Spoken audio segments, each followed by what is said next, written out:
Hey, what is going on, everybody? BMCG, what is up, dude? I am feeling pretty good today. Stilty. Sorry, dude. You said, I was like, I need reading glasses. Stilty, what's up, dude? I still call you Fox, but you know what? If you've changed your name to Stilty, I will respect it. Redwood, it does feel like it's been a while, dude. Thanks so much for stopping by. I really appreciate it. Gravitan, what is up? Cha-cha? I like it if that's it. Sorry if I mispronounced it though. What is going on? Thank you so much for showing up today. We're going to do a little 7.2. I kind of want to talk about these objectives. Spent some time on my Discord server this morning and found out I have the completely wrong idea on how they are going to work. I'm really glad I talked with them, and I am very fortunate, very fortunate that there's a lot of really smart people and smart players on my Discord server.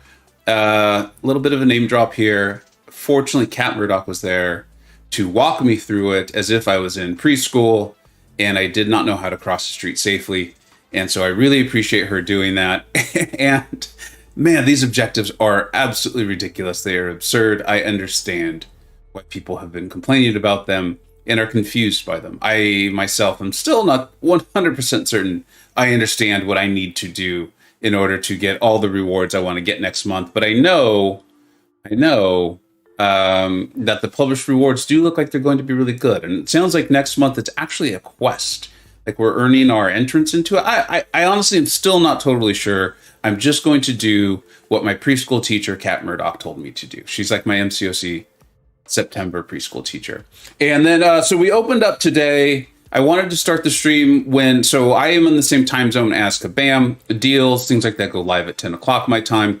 I wanted to start the stream at this time so I could see what the heck is going on. And let's look at this. So the Uncanny Champions are taking over. All right. We're excited to inform you. Wow, I'm so glad they're excited. That the 28th, is that today? Yep, today is the 28th at 10 o'clock till tomorrow. So it's a 24-hour event. There'll be Grandmaster featured Hero Crystals and Cavalier. Okay.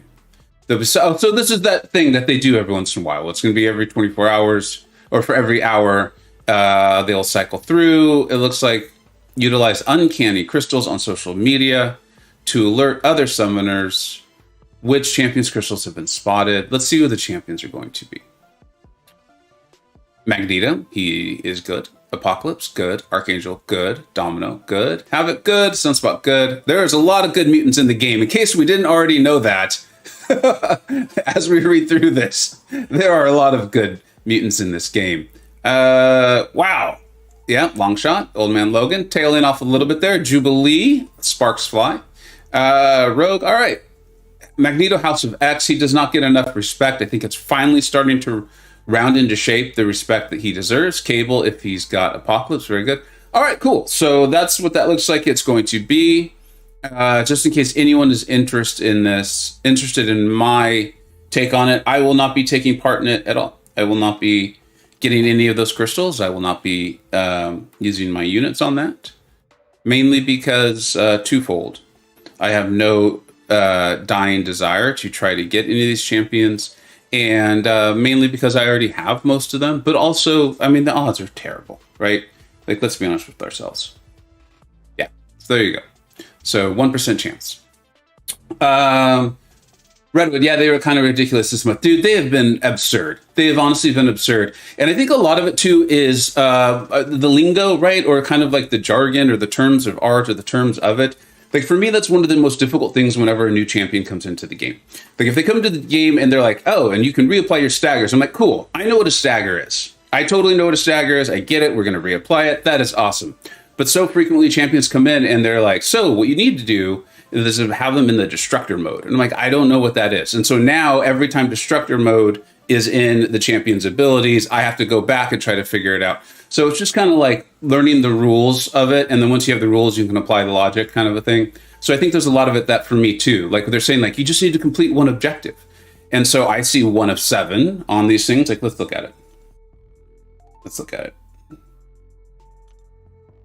So I see training days uncollected and I see 2 of 7. I'm like, cool, I completed one. That's awesome. I by going from 1 of 7 to 2 of 7, I have clearly completed it. I even claimed a reward. So I feel like I have completed training days, one of the objectives, but obviously that's not what they've meant. At least that's what's been explained to me.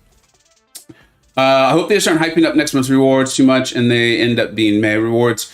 So I does anyone in the chat have what we know is published? What we know is published? Because I'd rather go off that instead of me speculating and, guessing and all these sorts of things. Because I agree. I agree with this. As we're out there saying, like, hey, make sure you do one. Let's make sure we know what the heck we're talking about. Because if we do that and they're like, congratulations, you've now received 2,000 4-star shards. Way to go.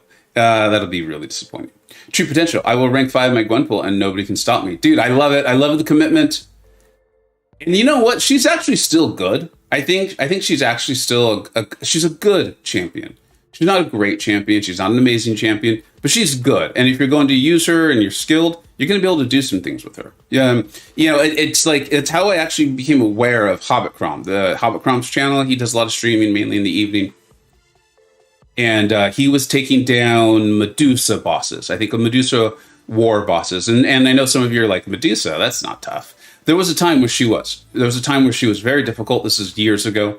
I think Legacy even had a war video where she was the war boss on the upper left-hand... No, she wasn't the boss. She was on Mini Boss Island, the upper left-hand side. I don't remember the map at the time. I don't remember the specific node.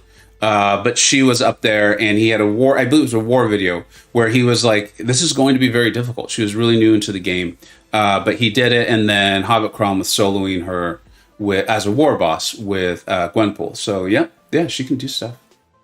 Bobby, what's up, dude? Dude, I'm doing really well. I haven't streamed since Thursday. It feels like it's been way too long.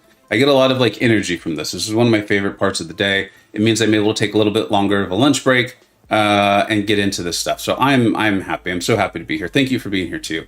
I'm still going with Cha-Cha unless you correct me, and I love that name. I don't have it in me that I complete the 4-star and the 3-star ones. I'm still at the very first ones for that. 6-star one seems doable. So that's the thing, Cha-Cha, though. If I'm understanding it correctly, what they actually mean by this is, and gosh, I wish Kat was actually here to be like, yes, preschooler, you understand, because you can now teach, is... so if you look at Dreamcaller, which I actually think, or Dream Team, sorry, the Cavalier, which I think is the one I'm actually going to do, is because of the way what I need to do in the game anyway, is I need to complete what you see on the screen here, right?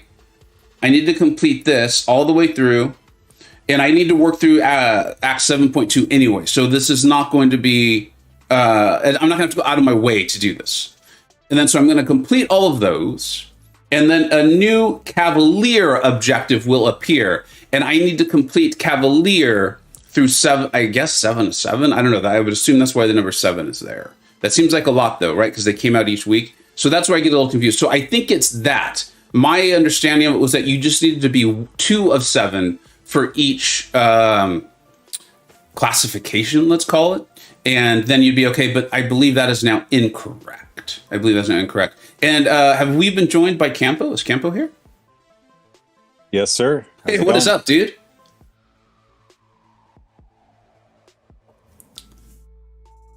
All right. Well, Campo will come back, I'm sure, but he is here. You heard his voice. It's a great voice. He's got a very cool channel. Been doing a lot of awesome war videos. He is in a fantastic alliance. Honestly, if I ever needed to leave for Loki again, I would immediately apply at SSX1. They are that good. I like them that much. And they're highly skilled and talented. In fact, if I ever needed to leave for Loki, I'm not sure I'd get into SSX1 because the reasons for leaving for Loki would normally probably be time. And I think SSX1 would be like, as nice as you are, your schedule doesn't fit us either. So, but that's how good they are. And when he comes back, we'll get his channel posted here for everybody. Sorry, I think I'm still here if you can hear me. What's up, dude? I can hear you now. I'm sorry. I might have just cut out for a second. But no, dude, are you saying you're looking for an alliance? No. I was saying that if... Yeah. I was like, whoa, hold on. Newsflash. Yeah. Moxie, what is up? Moxie and Kai. So those are like the original first viewers of my channel ever. What is up, dude? I always enjoy when you're able to stop by. Great to see you. Justin, do you know the rotation for Odin? I don't think so. I might be wrong here, Justin, and it's a shame. DLL isn't in the chat, but and Campo, I don't know how familiar you are with Odin. My sense on him is that there isn't necessarily a like, you definitely have to do it in this order. I feel like he has enough flexibility that you do a variety of things, especially if you're like wanting. He has a full true strike, doesn't he? I think he has a full true strike. He does. Yeah. The special one. Yeah. So Campo, would you say that there is a full rotation that you're hoping to set up and get into with him? There is a little bit. It kind of depends on what you want to do. Like if you just want to get buffs and true strike, you can, like you said, just kind of do anything. And there is a damage rotation, which is a little complicated.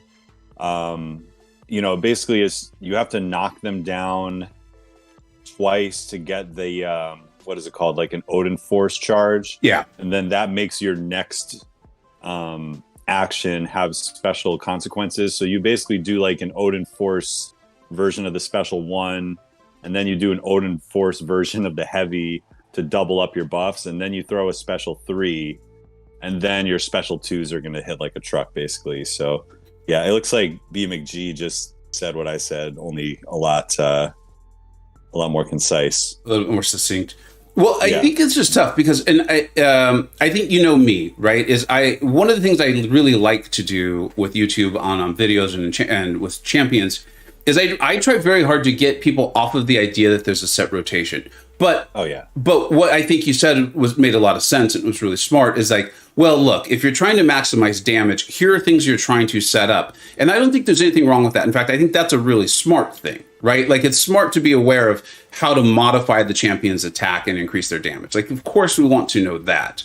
But it's like for me with Shang-Chi, where I'm like, look, I think you're really better off knowing what the Wushu strikes do, how to reset them, and then how to utilize them in the fight than you are trying to say like, okay, I'm going to try to complete all 4. And then when I complete all 4, I'm going to stun and I'm going to reset them. You know what I'm saying? Like, so I kind of heard that in what you were saying. And Odin's unique, right? Like I took him up to R2. There's a lot going on with him. And I'm still mainly using him for his pre-fights, even though I know he's very good. He's very good. So I'm going to say hi real quick to a couple of people, and then I'll jump in and do some fighting. Mr. Belding, what is up, dude? Game's broken. Everyone buy stuff. Yeah, maybe if we buy enough things, they'll be able to fix it. Maybe that's how it works. They're like, look, the game's broken. We need money. We'll use that money to fix it. How do you win on candy crystals from the Crystal Vault? I think you got to buy them, dude. If I understood the event correctly, they do this every once in a while. There's 24 hours. They'll rotate it on the hour. It's exciting. Like I know I went big once for Doom because I was trying to increase his sig level. Not a smart way to do that. Not efficient. What is up, Duke? How you doing, dude? People go, when they see Spider-Gwen be for life, but Gwenpool could do that for years. Yeah, I know that's not what your point was, but that is one of my favorite things about Spider-Gwen. I am going to, as some of you may know, I've been kind of testing out tech champions. I'm going to take one to rank 3. I now know who it's going to be, but I'm going to take one to rank 3. And next it's going to be Science Champions, and she is definitely in the running, especially with Penny Parker now coming to the game. I already have an unduped Penny Parker. And for those who are like, well, what does Penny Parker have to do? There's a really nice synergy there. It helps Spider-Gwen get right into her damage phase. And I would really love to dive into her because I really like her. And one of the things I like about her so much is she has an incredibly long heavy. It has a tremendous amount of distance on it. And I think that is a very cool part of a champion, especially when you have utility coming off the heavy like she does. All right. How many metal champs are there in the game as of now? I don't know. What I would do is go to Aunt May. It's an incredible site. If we don't have it, someone could link that. It is an incredible, incredible resource, and it keeps getting better somehow. Go there, and they have a way of filtering out champions. You can go to the metal. You can go to the metal there. Graviton, I'm doing great, dude. Vega, did you think about vlog videos? I'm interested to see. Yeah, you know what, Moxie? I am constantly looking for how I'm going to evolve this channel.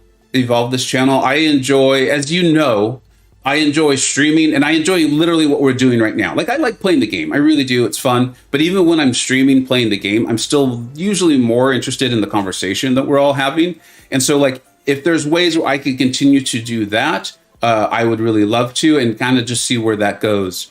Over however much time. I have a lot of life to live, so I want to enjoy doing those things. Aunt May is the league. Thank you very much, Campo. Oh, Campo, can we get your channel up too so we can pin that so people can check that out? You did a mastery video yesterday, right? Yeah, I was just kind of starved for ideas, and I was like, "Hey, let's talk about my masteries." So, yep. Yeah, I think that's awesome though, because those are great topics. I know I have my default setup like that I do, but I always like reading other people's. I usually point out some things that I hadn't really considered, and especially when you're doing like Alliance War and you're trying to like maximize something out, that's a time for me to really consider changing up my default and not being so concerned about just sticking in my little rotation. We'll do a few more questions here, and then I'll do a little gameplay. What's up, Jason? Thanks for being here, dude. What are you planning for Cyber Weekend? Spend some money and buy units, or grind? I will be purchasing the deals that become available. Yeah. I go back and forth between being a whale and a baby whale and a dolphin. I don't think I've ever been like a true whale, though. I've been in some alliances where the true massive whales are. I've seen what those people put forth for champions and things, and I've never considered myself on that level. And I don't mean that, and there's no value judgment to that. That's just I've been in those alliances, and I've seen them. This is before the drop rates were even improved. I've seen them be like, "Yep, cool. I got Doom to Sig 100." Like, you did that all with cap crystals? Holy cow! And then you look at their summer advancement score, and you're like, "Yeah, okay, I see how that happened." When does Shang-Chi come to the basic crystal? It should be as soon as this one's done, right? Which should be in just a few days. For the 6-star, or do you mean the 5-star? Because the 6-star will definitely pop into the basic pool in 7 days. I kind of lost track of where we are. Didn't Silver Centurion just get added to the basic 5-star? Maybe. I don't know. Oh yeah, no, you're correct. I saw that pop up on the home screen. So that means Shang-Chi and Negative are coming up ish. You know what? I'm not seeing it on here anymore, but I'm not seeing anyone having been added recently. I'm pretty sure he did get added. Pretty sure. If you go to the basic crystal, it'll say like top prize or whatever, and then whoever that is the last one that was added. Oh, really? Yeah, I'm pretty sure. There's so much stuff like this that. Oh yeah, so there you go. Oh, so Shang-Chi's in it. Yeah, so he just got added. Yeah. But he'll be a 6-star again when this one turns over. This 6-star feature turns over? Mm-hmm. Yeah. Yeah. All right. Sorry. Thank you, Boris. I appreciate it. What's up, dude? Thanks for being here. 209 metal champs in the game. I don't think that's correct. But it is quite a few. It's about 1/3, right? Isn't it? Like, more or less, it's about 1/3, I think, is sort of the anecdotal thing I've heard about it. Yeah. Yeah. Statistics, though. It's like, depending on the point the person was trying to prove, they're true, though. They're all true. It's just like, were they trying to emphasize how many champions Magneto could take? Or were they just, providing information? And then keep in mind, we're now finally seeing a champion who's metal. That I don't know. I'd be curious to see someone try to take Nimrod with Magneto. I'd be curious how that would turn out. I'm sure someone has tried and will try it, because we have some real Magneto diehards out there. I think we're talking about some of the same people. Yeah. You know what, though? Go ahead. Well, no, I was going to say, I mean, he is what he is. Yeah. But I don't think anybody who uses him regularly says, I love playing Magneto because it's fun and exciting. It's just, he does what he does, You know what? I actually cannot stand playing him. I feel like he is a lose-lose. No, I'm being totally serious. I feel like he is a lose-lose proposition, because the only time I ever really play him is if it's like a quest, and I'm just like, I just want to get it done. Like, I just want to get it done. So I bring him in, and that's fine. Yeah. But the other few times is in war. I haven't gotten him in war in a long time, but I'll get that assignment and my heart just like sinks. Because one, playing parry heavy in war right now is not fun because of the parry bug. But additionally, there's a thing with him where I feel like it's very easy to get backed up. And I don't enjoy that. And so I often have to actively remind myself, like, okay, just at least throw a few combos, hit into their block a little bit. And so what I mean by a lose-lose is like, so you win the fight. No one's like, hey, great job. Way to go. You really saved us there. You know what I'm saying? The only thing that could possibly happen that people would comment on or would feel some feeling after the fight is, how did you die with Magneto? Which fortunately I haven't done in a very long time, but still. So that's why I'm like, I don't know. I'm in a weird phase with this game right now, where I'm enjoying a champion like Silver Centurion almost more than anything else. That's good. I mean, if there are options to use those other champions and you don't have to use Magneto, then that sounds like a great place to be, actually. I think if so. If the content was tailored that you had to use Magneto because everyone was metal and there was no way to counter them, then that wouldn't be a fun game.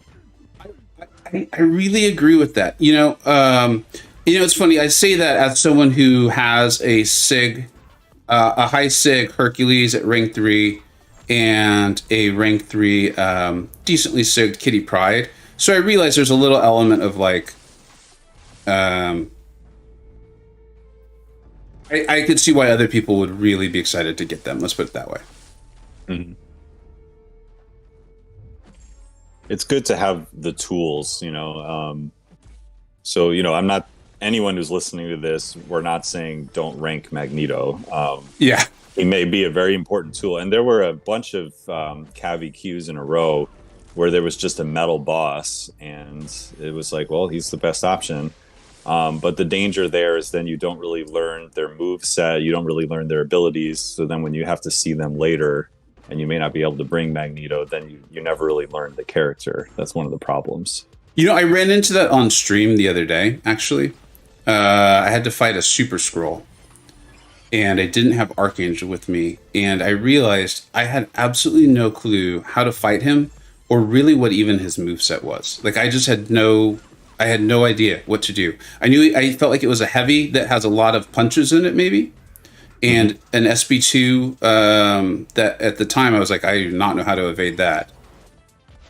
And that's from just always taking in an overpowered option. Again, it's really nice to have the overpowered option. I'm not complaining about that. But there is something to not always bringing in that overpowered option that can just shut down the node or the ability accuracy or something like that. Yeah, for sure. Iron Patriot, what is up, dude? The mythic summoner. Campo, link your channel when you get a chance, dude. We'll put that pinned up so everyone can check that out. Boris, you can fight with combo when you are at 2 bars power. Then you start the parry heavy so you're not backed up.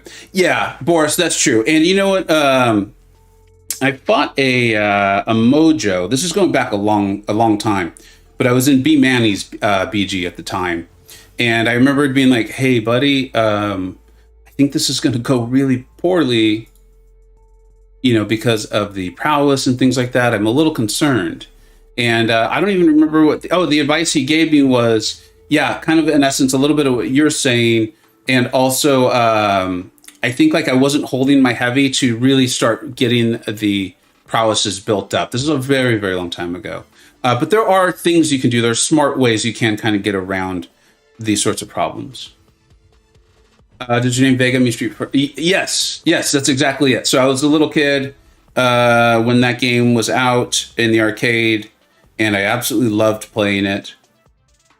I'm going to make sure I picked the right pre-fight. And he was often the one that cost me all my quarters. So he was kind of like the villain, the villain that you end up liking somehow or for some reason. So that's why I stuck with that name.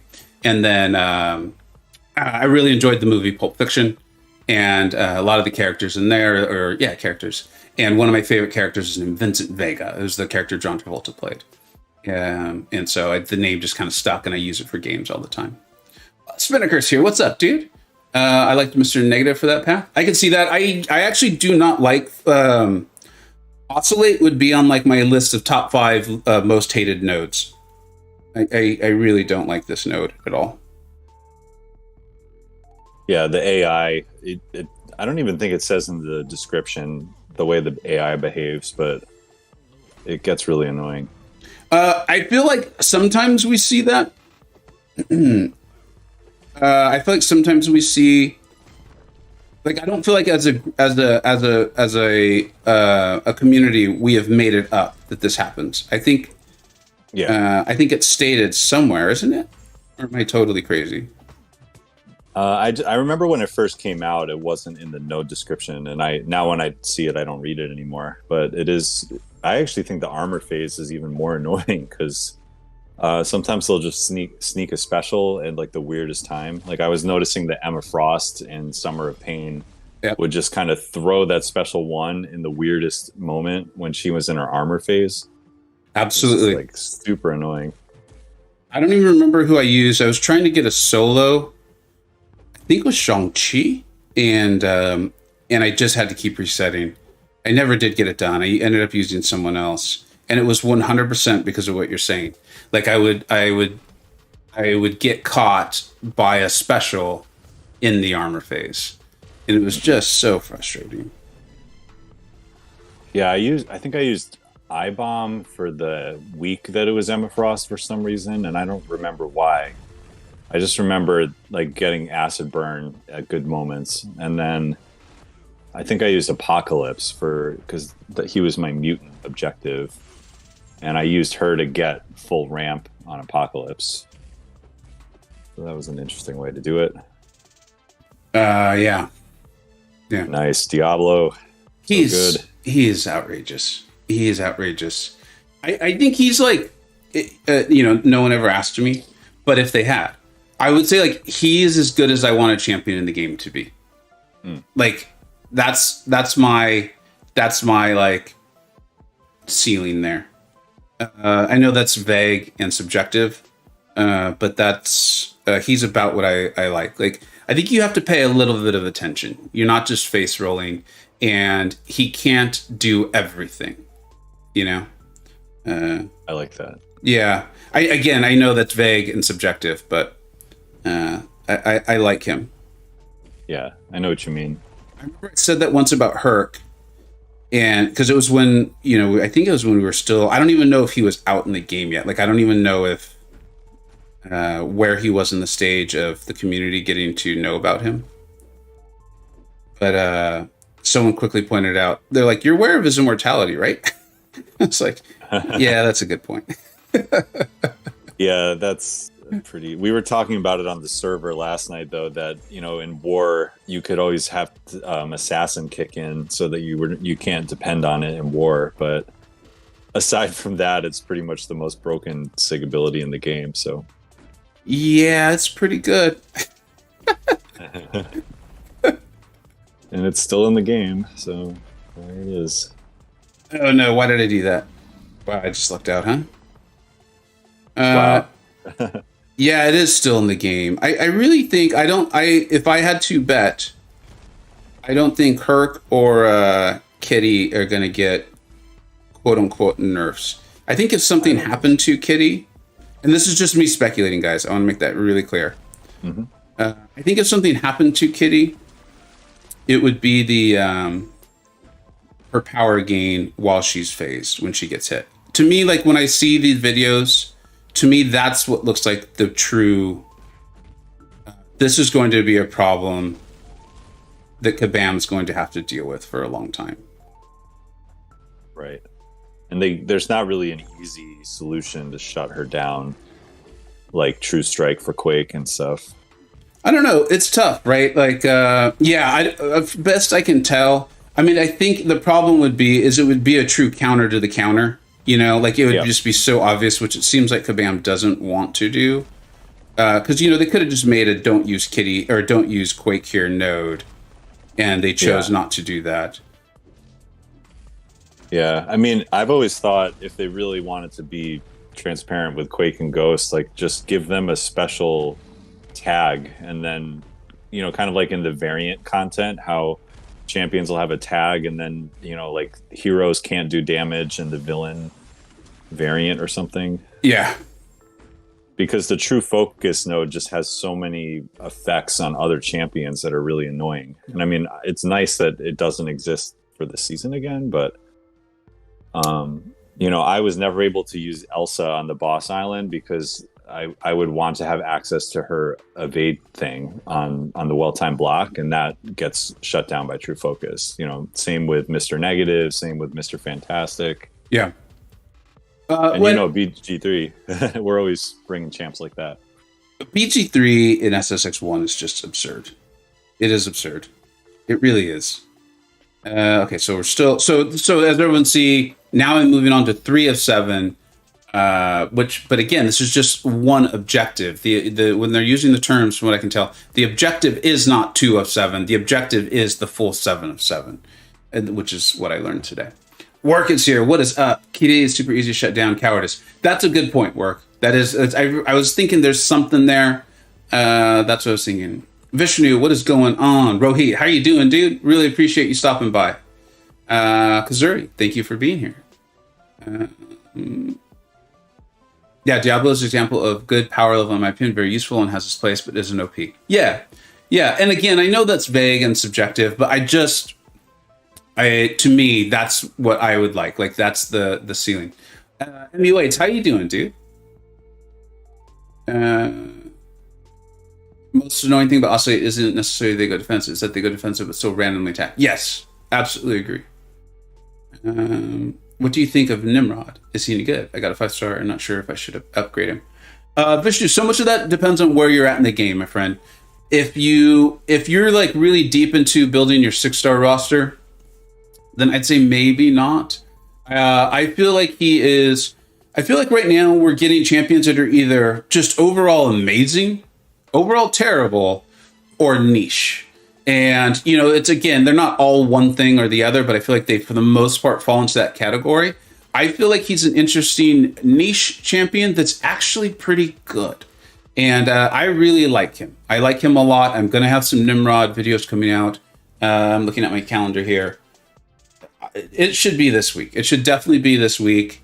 And I like him. I do think his initial awakening is important because I think you're often using him against mutants. You don't have to use him only against mutants, but he particularly shines there. So that initial awakening is good. And then I'm unsure on if he really, quote unquote, I don't think he needs the high sig, but I'm not sure if it's worth those investments. So congratulations on that nice pool. And if you think he's going to help you through content, you see fights he's going to help you out with, yes, I think he's worthy of ranking up. Jay Will, what is up, dude? Would you R3 on Diablo Unawakened? Yes. And Justin, I did 2 videos on Diablo.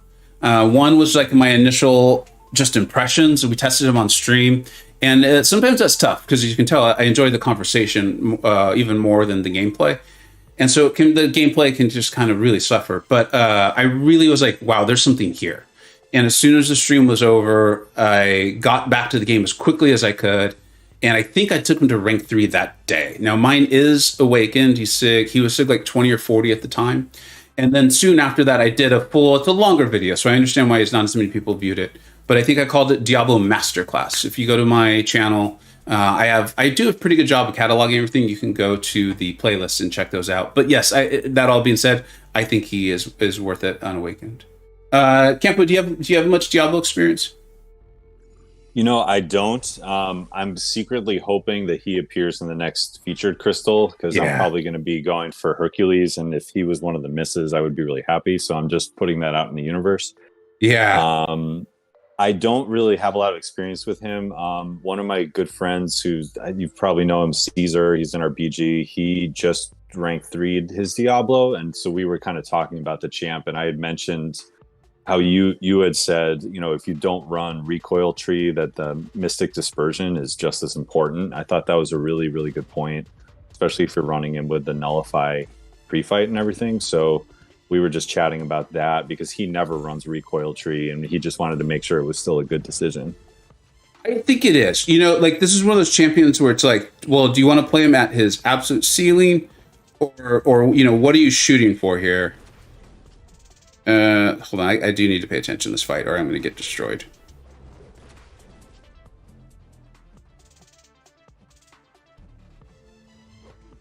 Yeah. There was that passive. I was not expecting him to attack at all. But that's my fault, not.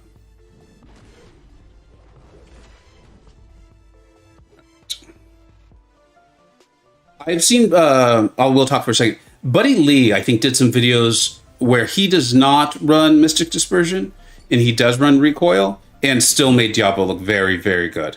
It's also Buddy Lee, yeah. So, I mean, that's a skill level. Yeah. Wow. Well, the healing that you get is just so absurd when you run the recoil tree. So it probably makes up for, what you miss with the power gain. This was the one fight on this path I was a little concerned about, as far as like if stuff just didn't go my way, and it's not going my way. Yeah, he's not a perfect counter to Arcus, I would say. No, but he's no clairvoyant for this fight. But who is, right? Yeah. I love that the two of them came out in the same month, and that Clairvoyant is my favorite counter for Arcus. I like her better than Doom, even. Did you see how much he healed back, everyone? I'd like to say I did that intentionally to show it to you, but I did not. But I was aware that might happen in this fight, because I did not think I'd be able to control him very well. Him being the power gain on Arcus. And so hopefully you guys saw that heal back. Now, this is something I always like to point out to people, because it's easy to not see this, is you only have those when you've, what's his, like his Philosopher's Mix or something like that, right? So you don't have those pre-fights the whole fight. It's only after you've thrown a special. And I believe, if I remember correctly, it's been a bit, the amount of time you have that aura or whatever is based on the special that you threw. So I had it kind of lengthy there because I was throwing the SB2s. Nice. Yeah.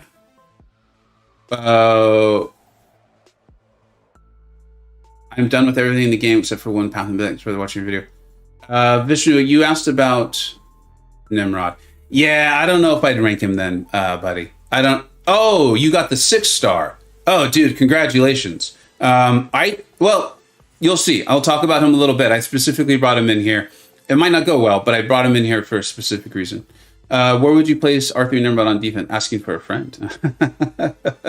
Somewhere Medusa can't get him, because we have a rank 3 Medusa in our group now. So I think that's... Oh, you have a rank 3 Medusa.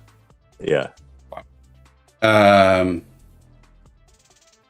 Yeah, Medusa's because she can still armor shatter him. Yeah, so she can shut him down. She can shut him down. I don't know how difficult of a defender he's going to be. Maybe I'm underestimating it, but yeah, I guess we'll have to see. Like, is he like a timeout problem? I don't know. I think we're going to find out. Gonna be spots. Yeah, we haven't seen any yet, and I'm sure this season there'll be a couple. I just goofed. I forgot that I actually wanted the nullify aura. Oh well. Now let's see what happens. Because it would be really nice to have these being nullified right now.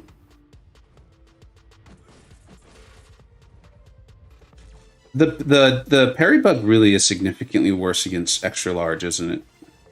Oh yeah, we were talking about that today. It's just definitely not fixed. No.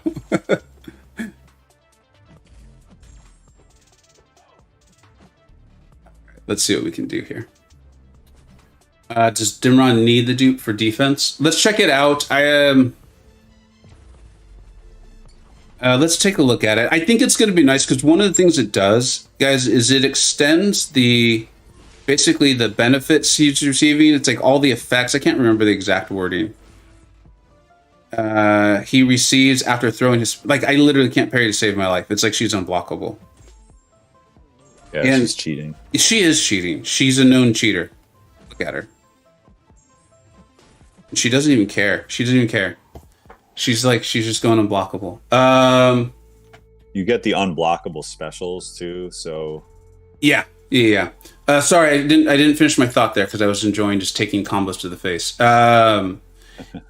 Here, let's just take a look at Nimrod since we're getting questions on him. Yeah, Dude, Nimrod. Mr. Gecko, what is up? What is up? Thank you so much, buddy. I really appreciate it. Let me get this right. With 2 Ks. That's right. I know how to spell Duke Gecko.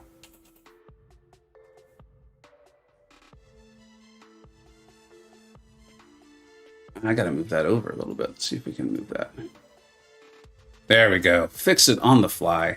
I can learn things. Penny and Nimrod unduped. So, dude, I would not take Penny, and the reason being, Duke, is here. Let's look at Penny real quick. I think Campo was maybe even on stream with me when we kind of went over this. Go for it. With the heal block, right? Yeah. She had kind of it's like all the heal block is involved with this, right? Yeah, 100%. So it's exactly what Campo said. I thought she kind of can trigger the heal block at 2 times, and there's 2 different scenarios. I personally think her more reliable one, unless you're just purely fighting Nick Fury, which maybe there'll be other stuff that comes to the game. There's things I can't think of. But that one is the second bullet point. So whenever the opponent heals while sorry, my bad. It's the first one when it's like the more than 5%.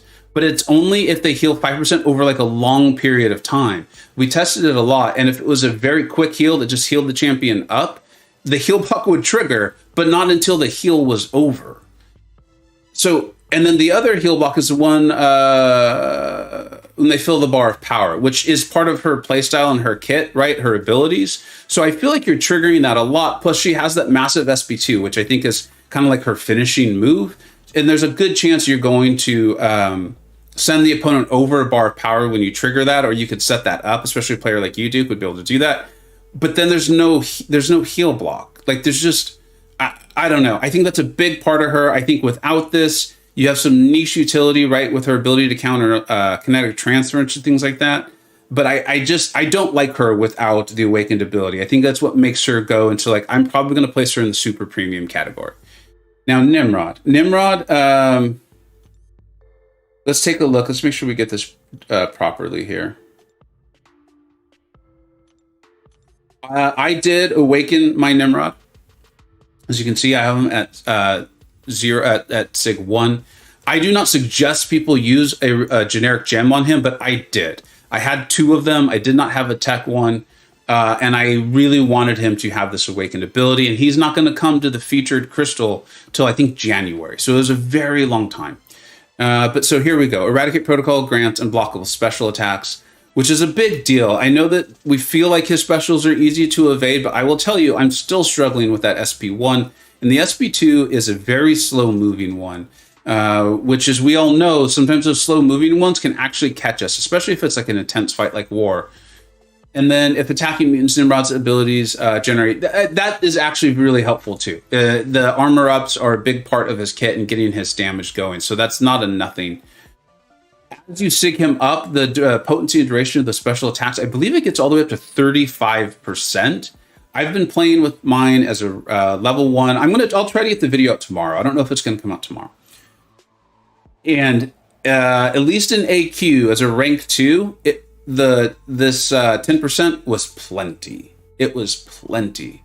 So I think that's one to kind of test and just see how it goes and what you're really wanting from there. Because he already gets a really nice unblockable, and then he's got the energize, and then obviously the really nice shock damage off of the SP2. Campo, I talked a lot there. Do you have thoughts on any of those champions?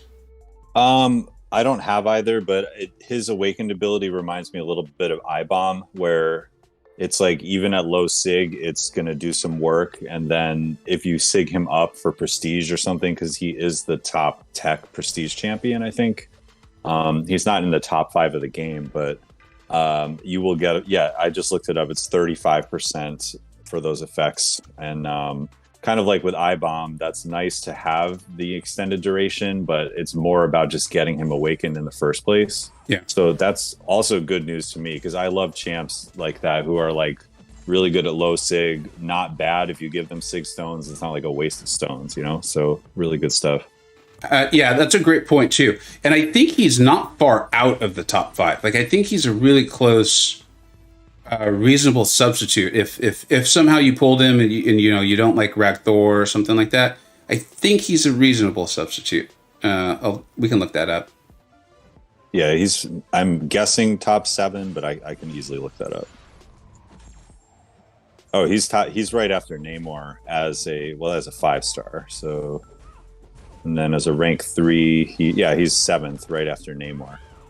So that's pretty intense. That's up there. Yeah, that's good. That's really good. And then as a rank 4, which someday that will be a thing. He'll be in front of Sunspot for there. So that's why Seriously is saying he's number 6. That's correct. Oh, got it. Yeah, because Sunspot ends up leaving the top 5 once you get above rank 3s. That's right. He does, and he doesn't return at rank 5. He just no. It was just this cool little bump up at rank 3. So he'll be a nice permanent rank 3 for most of us. I don't think he's ever going up. Kazuri, I apologize, buddy. I think I missed your intro question on this. But you're saying I was asking for a variant style Alliance War before Kabam announces the changes. Now they're gonna have bands, which is close, but still not the same. Yeah, buddy, I missed your lead in there, and I do apologize. If you want to repeat it, go for it. I did Aditya. I didn't have the units back in the day when and I'm ready for it. Consider it would return. Looking forward to that. Yeah, dude, I'm looking forward to returning too. I don't think I'll do a full run. Maybe I will. But I'm looking forward to going back and just testing it. I think it was really good content. Like, it was legitimately fun. And as our rosters grow and we understand champions better, I'm sure we'll realize how many more options there are than we did at the time. I did a video on that, though. Got information from a lot of players. I think, Campo, you were in there because I remember you used Elsa for some fights. That's and that right, really, yep. Yeah, it started opening my eyes. So we compiled a lot of really talented players and how they did and who they used.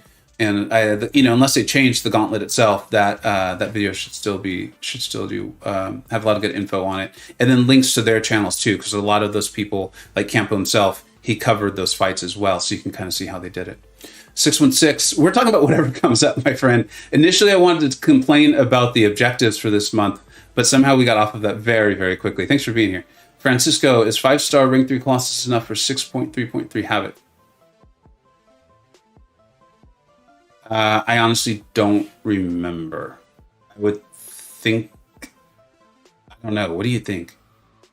Let's see. I think he has crumbling armor, which won't be a problem because you can't be armor broken. And does he have the thing where he gains a lot of power, like Extinction Protocol or something like that? So I would think Colossus would be pretty good. If I recall, Colossus was like a beast for most of Act 6, so I probably would recommend him or Warlock for that fight.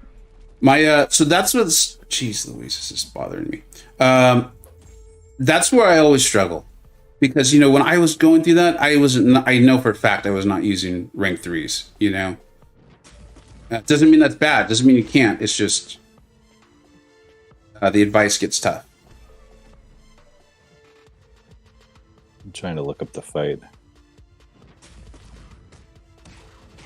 Yeah, I'm pretty sure because if I recall, that was just sort of like an annoying big Havoc that had some other stuff like power gain. And Colossus is one of my favorite Havoc counters because unlike Warlock, Colossus can actually heal off of the plasma debuffs because robots cannot heal on willpower, but Colossus can. So, if you're doing lots of blocking and reparrying and stuff with Colossus, you'll be getting all that chip damage back. So I'd imagine that a Colossus at any level. And then Jacob says, Colossus good? Nah, that can't be right.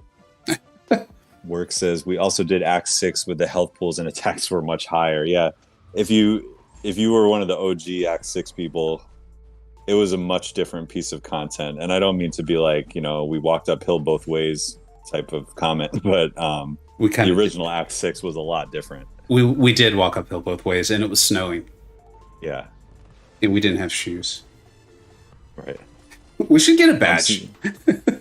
Yeah, I actually wish there was like a profile something for that, because I mean, the champion alone, like 6.2 was its own thing, and then a lot of the annoying later fights got nerfed a little bit too.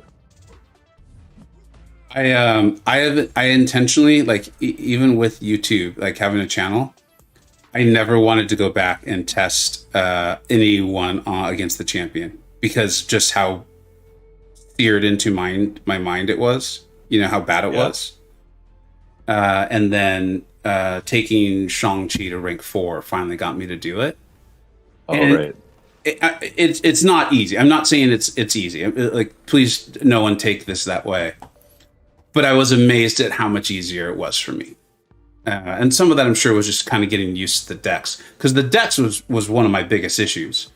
Getting the indestructible off of him and things like that. So that's interesting that you brought that up. Is Work and Jacob are here? What is up, fellas? What is going on? Because you didn't go for it.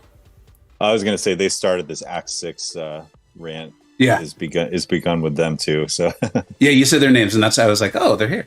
Because you didn't miss anything. Oh, good. Okay, that was just my comment on overall changes to war, including removing true focus. Yeah, now that I know the framing of it, let's see if I can go back and.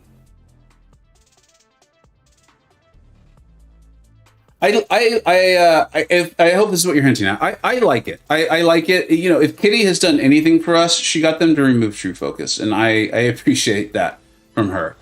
She did a job well done, Kitty.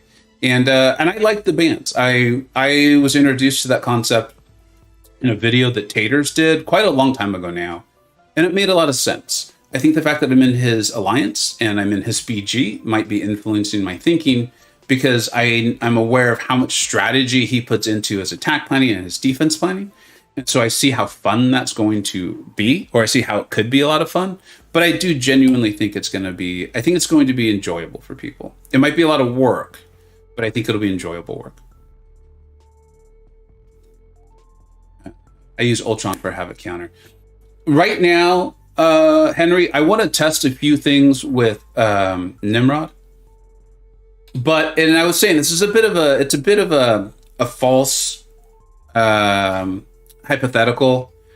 But if I had to just, like, if there was a fight and all I was able to know was that there was a mutant, I would take in Ultron instead of Nimrod.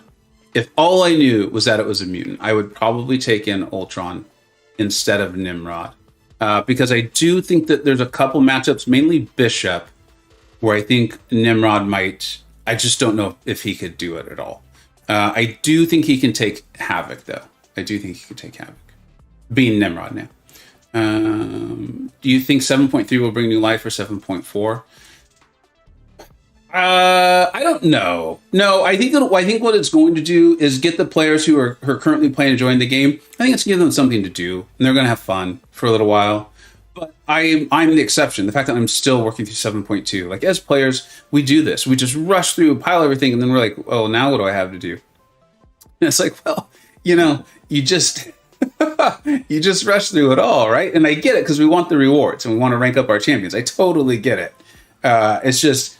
So I don't think 7.3 is going to, like, bring in new players, or I don't think it's going to get people who have been super casually playing the game to be, like, overwhelmingly excited and come to it. I think that's going to more happen from an event like the Gauntlet. Summer of Pain, probably not, because it was gone. I think the Gauntlet was really smart of them, because it's something that will come back. In fact, again, they don't ask me these questions, but I would tell them they should bring it back next month if they could. Or maybe, I guess, since 7.3 is coming, let's say November. I think that would make a lot of sense. Like, give people something to work through, to get excited about, right? If they didn't have the units, like, I'm positive, I think was it Adita said? Someone said it. If they didn't have the units at the time to do it, now maybe they do. Or maybe their champions weren't strong enough at the time, and now maybe they are. So if it's coming back every 3 months on a cycle, I think that'd be something people would get excited about. It was all fun and games until no retreat champion boss. Absolutely. I'm sure my units were, yeah. I purposely don't remember a lot of this. Yeah, true focus being gone is awesome. It means my Mr. Negative will get. I know there's a lot of people that are excited for that very reason. A lot of Mr. Negative fans, he had just came into the game. They ranked him up. There's a really cool YouTube channel. Does Alliance War. In case you guys can't tell, I like Alliance War and Alliance War videos. And his name is escaping me. He plays for Noon. MP Blaze. And he was doing a lot of really cool stuff with Mr. Negative. And I think he even still did a couple, just not as much True Focus, obviously. So that's really cool. I think that's really cool. Any advice on what content to take 6-star into for learning and practicing how to use her more effectively? So Juxtaposition, I actually used her in my last 7.2 stream. And I love your attitude and perspective on this, man. Is because like I was like, I'm gonna die. I'm sure I will. I don't care. The only way to get better is just to practice her, because there is some nuance. Like I know Munash is doing a really fun series where he's showing her and like he's making mistakes, he's getting hit, and he's still soloing. But Munash is Munash, right? Like he's arguably one of the top 10 players in the game. I don't know. I say that because I'm sure there's players who don't have YouTube channels who are amazing at this game. There are nuances to playing her, things to get used to. I tried to use her for the Shang-Chi challenge, and at some point I just decided to back out because it was going to get too unit costly for me. So just keep playing her. I would do it with the synergies of Ghost and Tigra. They're great champions anyway, and it's an excuse to be able to learn how to use Tigra if you don't already have that down. I know I said hey to Jacob. Nimrod's SV3, that's really funny. I was laughing. With the two, where he calls in the two Sentinels. That is cool. I liked Nimrod. Like I didn't even have him. I don't even know if he was available in the game yet. And I had an emoji sticker made of Nimrod for my Discord server, and I abused that sticker. I use it a lot. What's up, Undermother? Thank you for being here. So Mr. Bigums has asked a couple times if we think a new title, like Cavalier or Thronebreaker. I don't know, man. I think it's probably going to be ranked. It's probably going to be tied to rank 4s and stuff. So my guess is no. I don't have any insider information. I don't think Vega does either. So, yeah. I don't think so, but maybe, I don't know if you have an opinion about new titles beyond Thronebreaker. Well, I just gave a 20-minute answer on if it would bring new life or not, which was not the question, but I answered the question I guess I wanted to read. Sorry about that, Mr. Bigums. I honestly have no information on that, and so no, I don't think it will. I don't think it will. Jacob, thanks for writing MP Blaze. Thank you, another black man. I appreciate you doing that too.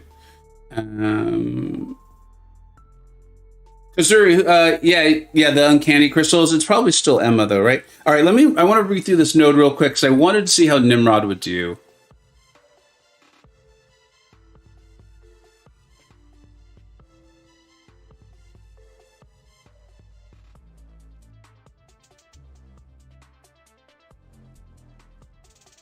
Okay, so I'm incentivized to get him with his back against the wall because I'm going to get a prowess. However, every time we get a prowess, the his power gain is going to go up. All right. Defender takes 90% reduced damage from all sources except special attacks while there's an active prowess. Fair enough. While the defender reaches 2 bar of power, they gain indefinite prowess buff every 2 seconds. Oh, okay. And I it's funny is, and even if you like reminded me verbally right now, dude, in the fight, I will forget that I cannot keep the Magneto specials. Oh yeah, I just can't. I know they're the same, but they're flipped. Mm-hmm. So I think I'm probably going to get destroyed by a special, probably pretty early on here. But there's nothing that makes me think Nimrod shouldn't absolutely destroy this fight. So let's see. If I recall, I may have used a 5-star torch for this or something, but I think the game plan is just keep him in his corner and bait his special 1s, which are very annoying to bait. So good luck, or push him to the special 2. I did not want to intercept, but that is a very tough thing to stop doing.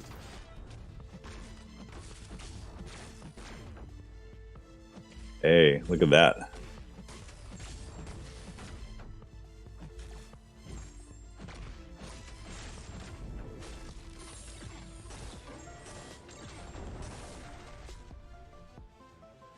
Hey, look at that.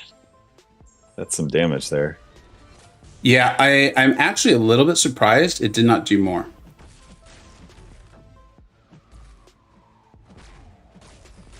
And that power drain, so nice right now. Imagine it was longer and more potent too, right? Right. Yeah.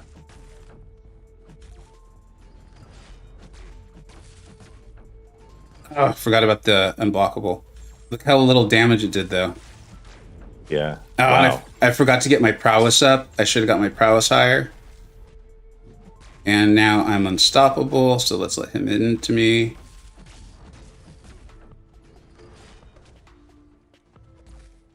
Oh, yeah. Nimrod's making this an absolute joke. Like, I'm just testing stuff now.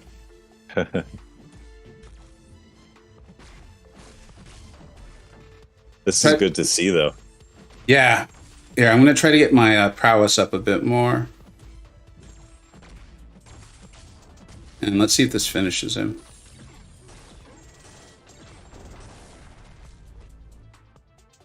Nah.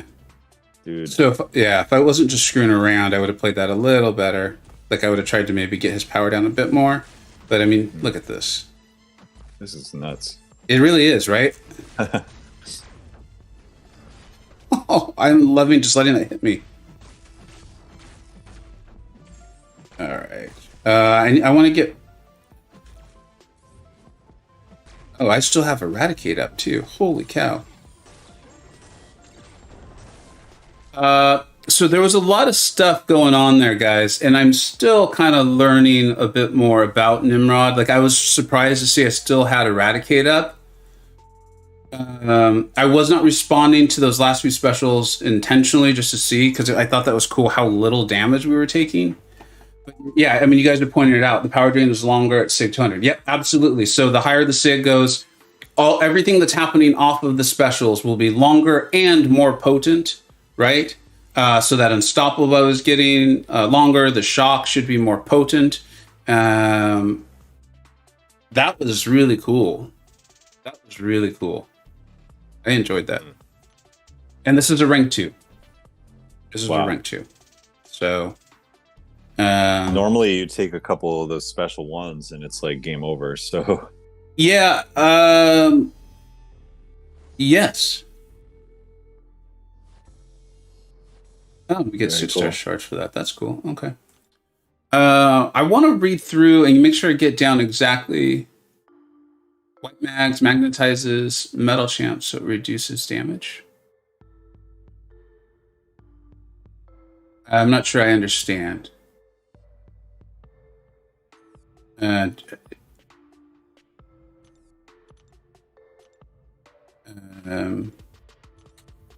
not sure I understand. I apologize. If you could expand on that a little bit more, I'd love to kind of go through it.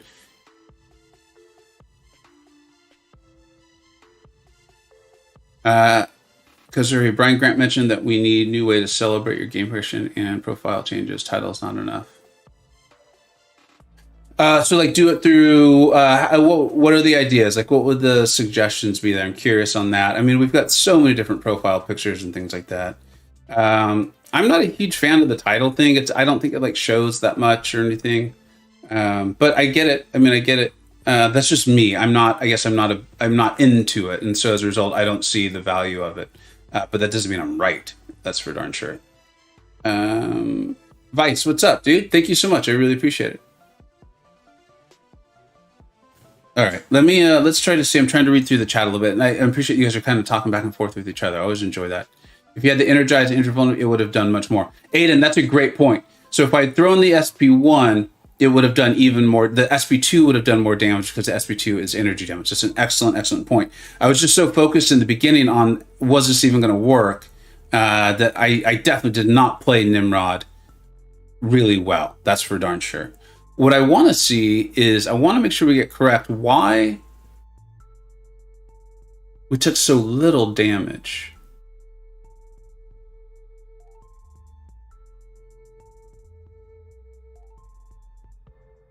So we have the armor up, which are large, right? And when you're in his the Blitz protocol, you get the benefits of, or no, when you're in the Eradicate, you get the benefits of both.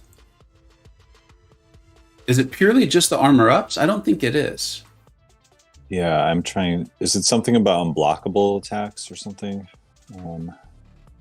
I don't see that either. I honestly don't 100% know his kit, so that kind of surprised me too. You know, Magnus is saying it, and thank you very much. So I think it's the armor up, but yes, Magnus is correct. It's the cowardice debuff. Thank you guys. I really do appreciate it. There's a lot in this guy's kit that I think isn't necessarily make him a great, well-rounded champion, although I do think he's a good, well-rounded champion. But there's a lot for these sort of niches that I think are very important.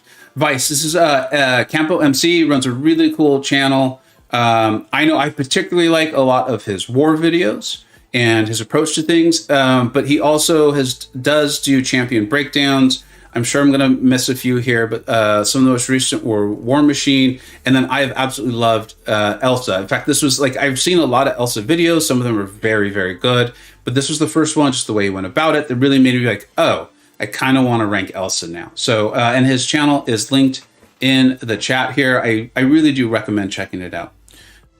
So yeah, I think it's the cowardice and all of the armor break. And I'm sure I'm scrolling right through it.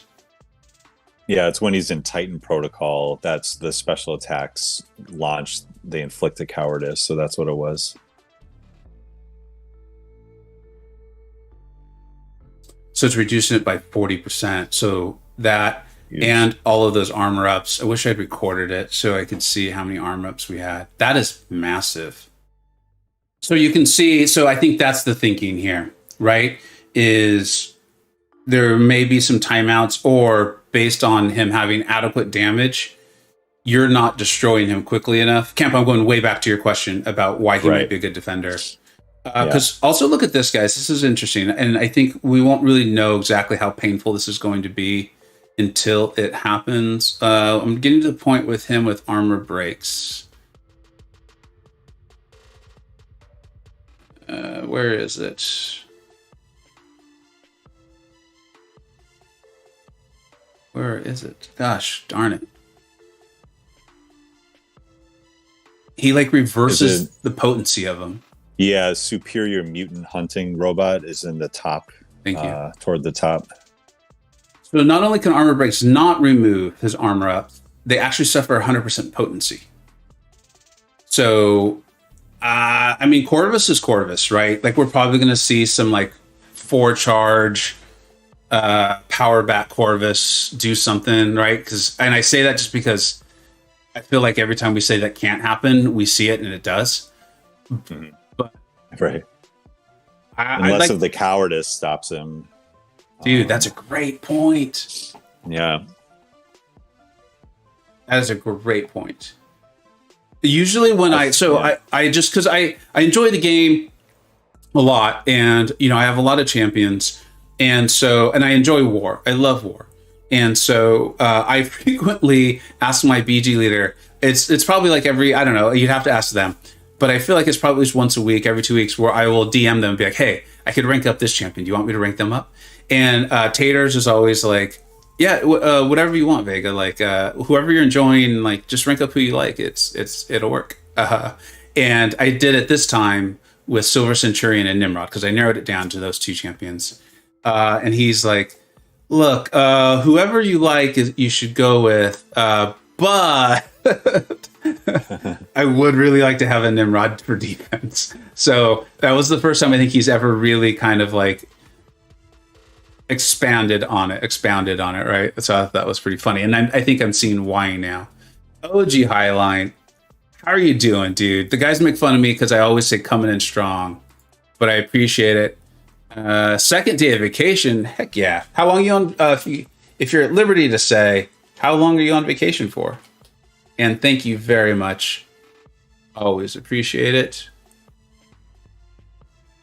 Let's get this updated.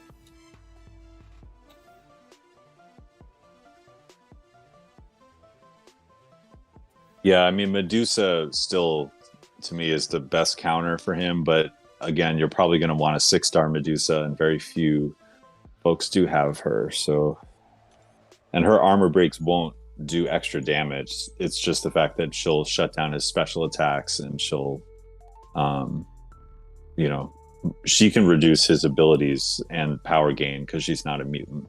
So he's not immune to that. Yeah, that's right. That's with right. the armor shatter. I mean, she's probably going to hurt him, right? Yeah. All right. But then you got to bring Medusa to war, which is, you know, that's a problem because you're usually not bringing her as an attacker. So that takes up a slot just for one fight, you know. So it's, you got to think about it. The attacker, I know these are fun, but man, I really can't stand reading through these things. Oh my gosh, I know. The attacker dodges back. They apply a disorient. Okay, so basically if I have superiority, I can apply this disorient to them. And if I hit them, I'll pause. Okay, that's fine. Particle and that's going to counter the particle protector because you're going to reduce the yeah, or just use Namor.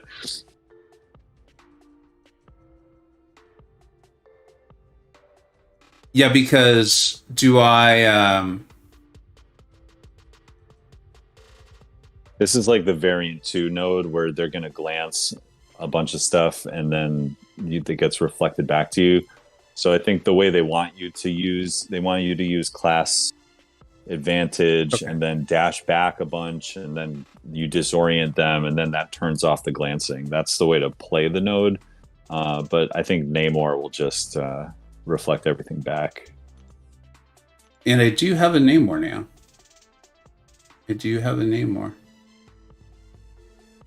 Okay, so we've got an invisible woman, a Winter Soldier here,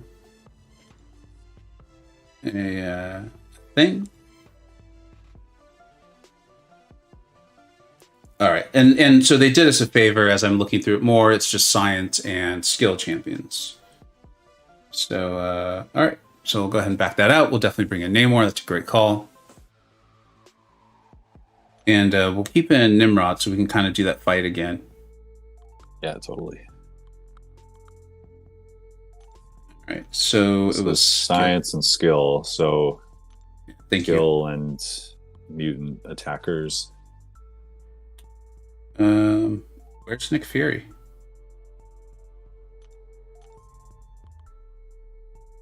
Where would Nick Fury be? be? Hit science. Oh, thank you. I'm like, what is going on here? All right. And yeah, I mean, whatever, right? Should we bring the man in? Shang-Chi? Mr. Chi? Yeah. Yes, of course. Or Mole Man? Why not? And I make fun of him so much in case Jacob or Work are still here. Oh boy. Yeah. Oh no.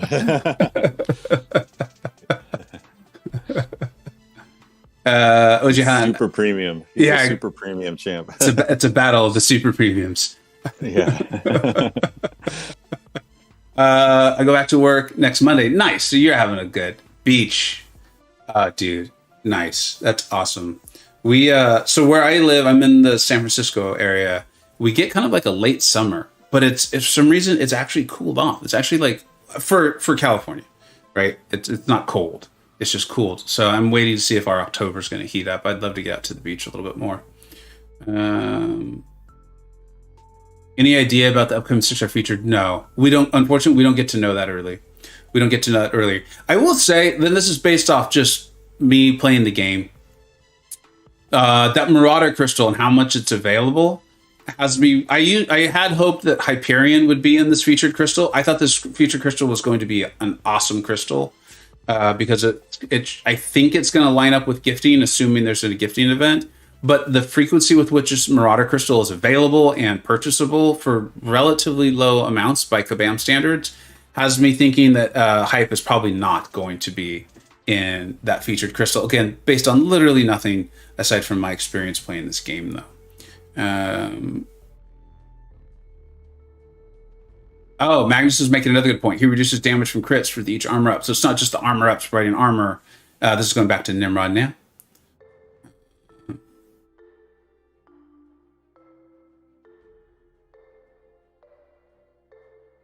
Vice, I think you're going to enjoy being subbed to Campo's channel. Really great channel. So that's awesome to hear.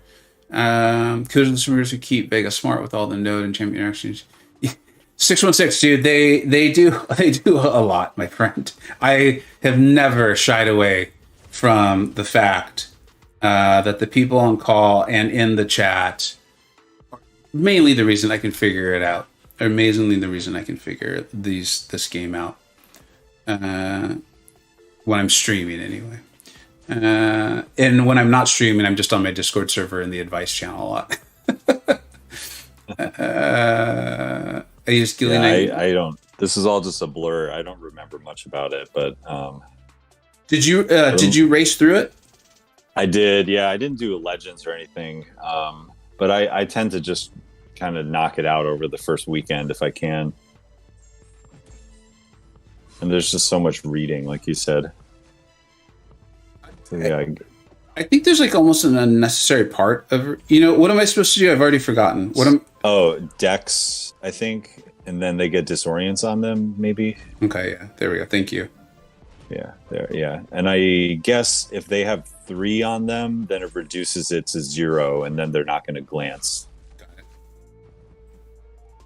That's funny. I was literally just saying, 616 pointed out that it's the people on call. And then literally, it happens. Yeah. I mean, you got to give them a little credit for designing nodes like this, because, the big complaint about Act 6 was that it was too niche and we wanted to use our champions. And they're like, well, here you go. If you bring anyone with class advantage, they're going to be able to counter the node. Instead of... It's just you have to do an alternate play style. Did I remember to bring Namor? I think he's on the team, yeah. Right. He's there with Colossus. Cool. 2 of my favorite mutants. Totally. No, that's honestly a great point, because they did get a lot of feedback, and most of the feedback, at least as questing was concerned, centered around, hey, make this less niche. I don't want to have to bring in or open crystals until I get a certain champion just to complete the story content. Mm-hmm. And you're right, they did do that. I think that's why we all enjoy story content now. Yeah, definitely. And it's not extremely costly to, you're going to spend your revives on like the Summer of Pain type content now, which I think is how that should be. I think those are going to be the more difficult ones, but the main story I always sort of felt like should be accessible to kind of the middle of the ground players. That's interesting. Like, so much of my game experience has been just trying to figure this game out. Like, what is happening to me? Like, why is this game the way it is? And a lot of it's because I just didn't play a game for so long. I mean, I've said it a lot. The last game I really played was World of Warcraft. And I quit, I think, with its 3rd expansion. And this is just so different than that, right? There's just even the model with which they're choosing to make money. And so it just took me so long to really even understand what is happening, what are the priorities here, why are these things happening. So it's interesting to hear you say, because it makes sense. Like, after you say it, it makes a ton of sense to me, the idea that the story quest should have been more accessible maybe all along. But that's not something I would have ever thought of, because I think of lack of experience. Yeah, it's tricky because this game is so different than like a console game where, there's a main story and everyone has the same experience. You play as the same character. I mean, because so much of this game is about building your roster and collecting and upgrading. So because of that, everyone's going to have a unique experience. But I just think the way the rewards are, if you just go down the middle of the road and do your story content and nothing else, you should be able to progress at a decent enough level. And that should be accessible to everybody. And then the stretch content is sort of where the real tryhards and crazy people like us go for it. People trying to get in Masters for War for some reason. Oof. Namor's working great here, though. This is nice. Oh, yeah, absolutely. This is a great call. And I don't know how vocal you were about it, but in case Jacob or Work is there, I am very happy now that I finally have my SIG 200 Namor. I'm very happy about it. Because they're right. And their point was like, look, once you have him, you'll always have him. And, when you need him, there he is. Yeah, totally. It's funny. I do not have him. I couldn't parry to save my life in a fight, and now I cannot dex. Yeah, I have a 6-star Namor. He's not awakened, and I actually have a SIG 200 5-star though. So if you ever have to use him, I have him. But for a while, I was really targeting getting him awakened and sigging him up, but it just was taking too long. So I actually sigged up Apocalypse instead because he's going to be my first rank 4. Dude, that's going to be such a cool rank 4. Yeah, and I wanted a SIG 200 APOC for that. And his awakened ability is actually pretty good. I know a lot of people say he doesn't need to be awakened, but you get back a quarter of your health every 2 fights if you put him on the bench. It's kind of nice. I think it absolutely is. OG Highlands headed out. All right, buddy. See you soon. Thanks so much for being here, though. About to crush a pina colada. Sounds like he's having a heck of a week. I love that. I like a pina colada when I'm on a beach vacation with my family too. I wonder if there's something correlated about having kids. What did you say that you? I was going to say something after that.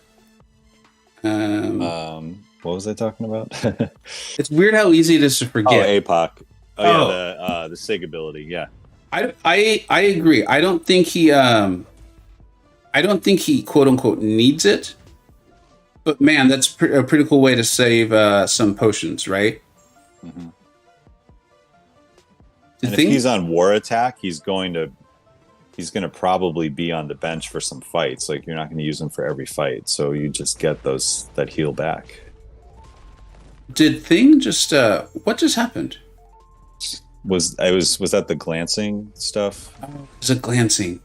Oh yeah. Man. All right. Shoot. All right. Thank you. Oh yeah, no problem. Now you got the disorients in a good place now. Yeah. Which also will probably stop his rock stacks from stacking when you have 3 of them. That's kind of nice. I think because I couldn't figure out what the heck happened, I'm actually going to die. Yeah, no, this is a confusing node, especially when you just get off of a Namor fight, which is like he turns off the node. Yeah. And then it's like, oh wait, we have to play the node again. Yeah. I couldn't for the life of me remember why my slow would not have placed. I'll try the fight with Namor. If it goes poorly, I'll just back out and start over. Yeah, Kazuri, Shang-Chi is not a great thing counter. I agree with that. He can do it, but he is going to trigger protection a lot.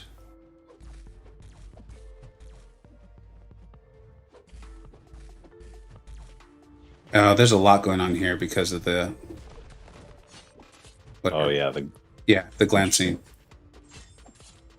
which makes it a little scary. Yeah. Plus, yeah, the rock stacks are going to be really tricky here because he's also going to occasionally drop a bleed, which is going to reduce the rock stacks, and then there's the disorient, which could prevent them from happening. Yeah, there's a lot to keep track of here. Interesting. It's kind of fun though. It's like exhilarating. That's like you were talking about what makes this game unique, and it's like if someone was on the outside, like trying to explain everything that's happening right now in this fight to them, you would just sound like a complete lunatic. But like we kind of understand it, that there's really interesting reactions and interactions in the game. It's kind of what makes it fun for me. Yeah. You're like, well, see, his ability accuracy is reduced by 15%, but I could increase that to 45%. And because of that interaction, I don't, there's an 85% chance he's going to gain a rock stack. I mean, even just saying it right there, I'm like, I sound like a lunatic. Yeah.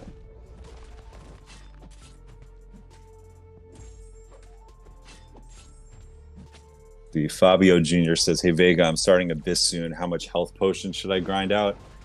I would just say as much as possible. Just keep going because you're going to use them all. Healing up definitely helps. Yeah, I'm sorry that we can't give you like a specific number because I understand why one would want a specific number. There's just so many variables.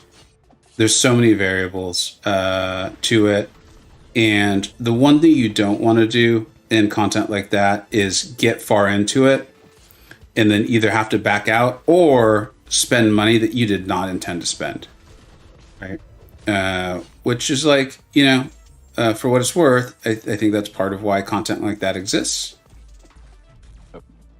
A good gauge is kind of look at how many revives you have farmed or saved up from events and stuff, and then imagine if you use that revive, how many potions are you going to want? Like 5 potions to heal up, and then just kind of multiply it out. So like if you have 20 revives saved up, 100 potions will be able to heal up champions on those 20 revives, and then you'll go to units and buy the 40% revives after that. That's an interesting.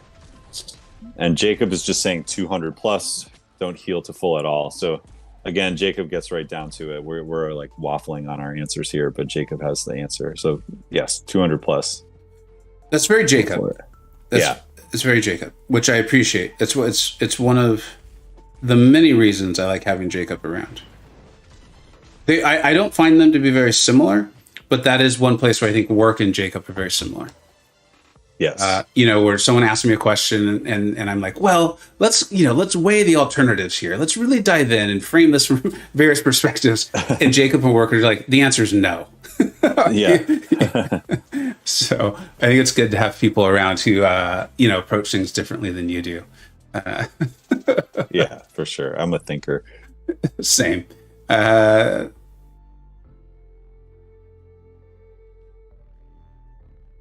Boris, so the question is for those who are just listening, because I know a lot of folks just listen. Boris is saying I'm about to see my last path of Abyss, Path 5. I'm strongly considering taking Miles Morales and leaving Aegon outside of the team. What do you think? I have not seen enough on Miles, and I don't mean that there's not enough video available. I mean, just like I have not had the time to really dive into it and watch it. I believe it's Xander has okay. I would watch those videos. I'm just recently getting to know Xander. I really do like the person I'm getting to know. And so I would imagine they're also very good videos. I would check those out. I will say that the concept of leaving Aegon home for Abyss just scares the absolute bleep out of me. But keep in mind, when I did Abyss, I was one of the first 300 people or whatever it was. I don't remember what the marker was for their title on Abyss. And I think we got an extra tier 5 CC or something. I don't even remember what we got. And I just abused Aegon in Abyss. I just did. I mean, I used him for Havoc. That's how much I abused him, because he could just consistently do so much damage. And at some point, it became cost-benefit analysis for me.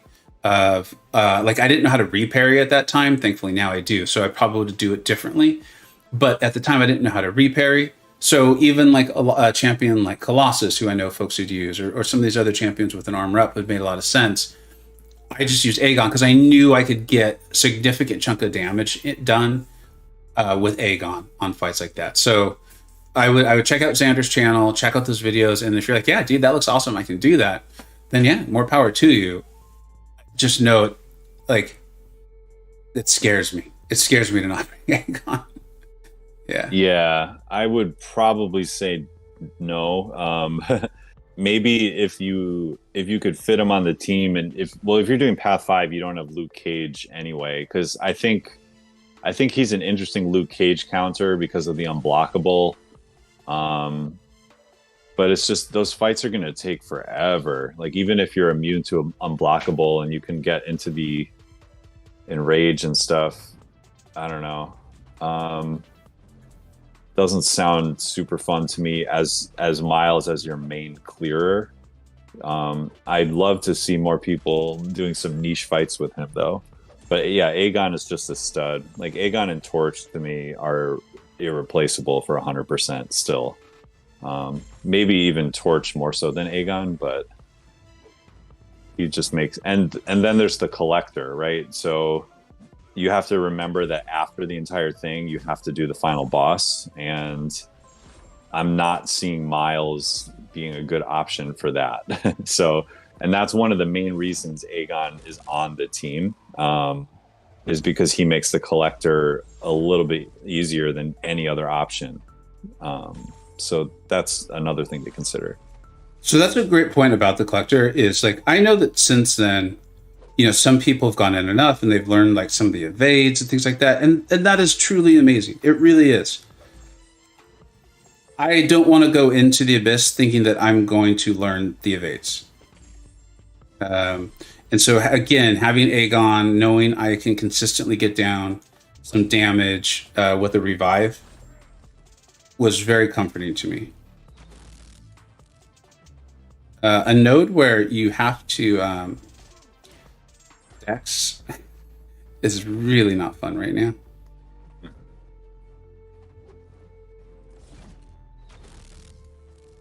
Boris is saying Morales can do the Collector. Yeah, I guess I'm not 100% on why that works. So I will have to do my research on it, because if this is true, that's kind of a big thing that no one is talking about. So yeah, I am keeping my eye on Miles because I want him to be amazing, and I want to have a reason to rank 3 mine. But he's just a little bit too far down the list right now for me personally. It's interesting how many of us are like that. I want a reason to rank my Miles too. Fluffy Pig Monster shows me cool Miles stuff every once in a while. I know Mobius has been racking up some kills and things like that. He's eventually like, I will consider him. You have to go way back in the stream. Once I've figured out who my tech rank up's going to be, I'm then going to move to science and go through that. And Miles will definitely be in there. Miles will definitely be one of the ones I consider. Buddy Lee, Buddy's here. What is up, dude? And we weren't talking about Tigra. That's interesting. It's usually talking about Tiger that gets Buddy to show up, or iHulk. Right. Yeah.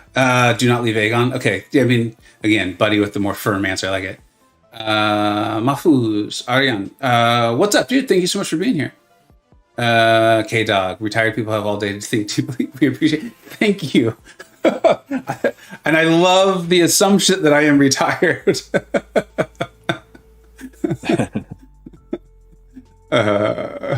Jacob, depends on the question, though. Oh, we're going way back to the... Okay. I'm a thinker as well. If someone asks how many revives or units do you need, etc., I won't give an answer since it depends on a lot of things, but potions just grind. Yeah, there you go. Good point. I didn't even think about the fact that there's a differentiation between revives and potions. That's a good point.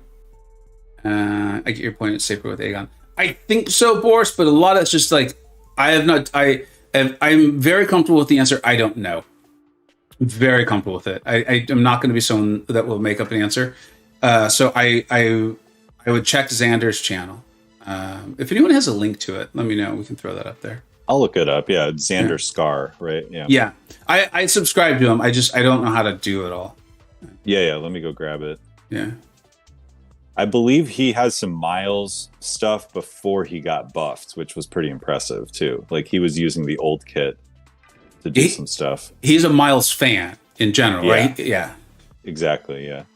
So like take our motivation to like Miles and then increase it to where he was willing to rank him.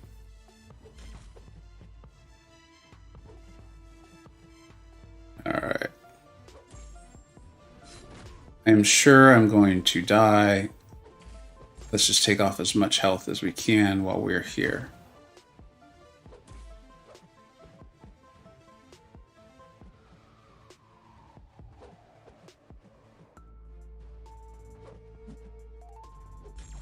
So Mound Lay says, so I wonder if we could see other stone versions of the champion. The one we saw in 6.2 had the Power Stone. Imagine one with all 6.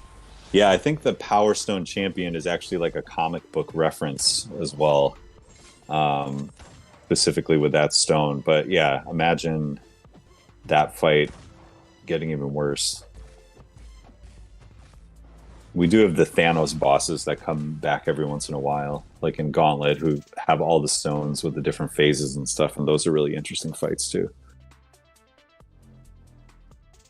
I can't believe that happened. I can't believe I can't. The 7,000 health. All right. See, I was really proud of myself because I evaded the previous special. All right. In Namor. The elegant option, as DLL would say. Yeah, so check out Xander's... I like that. That was such a good quote from him. Check out Xander's channel for the Miles gameplay. No, others might be doing it too. This is just the one I am aware of. And I like shouting people out. I really do. I like shouting people out. And like I said, the person I'm getting to know on my Discord server, I like this person. So I'm very happy to shout him out. He was talking to me. I'm a retired guy. Oh, thank you, Jacob. Okay. Oh, Jacob's retired from the game. Get it. I thought it was like retired employed. Oh, yeah, man. That would be the dream. Just stream every day and do whatever. It really would be. I was talking with a buddy recently, and he was telling me about I think it's Grand Theft Auto Online, and that there's like a lot of really fun stuff with that. I don't know if I could get into that game, but he was recommending I start a second channel where I just try out different games. Like the whole thing is like, this week I will stream this game, whatever it is, whatever's like looked interesting for the week. And then just kind of like at the end of the week, do a review on it and say like, here are my thoughts on this game. That actually sounded really fun. Yeah. It sounded like that. Yeah. I was like, that's a really good idea.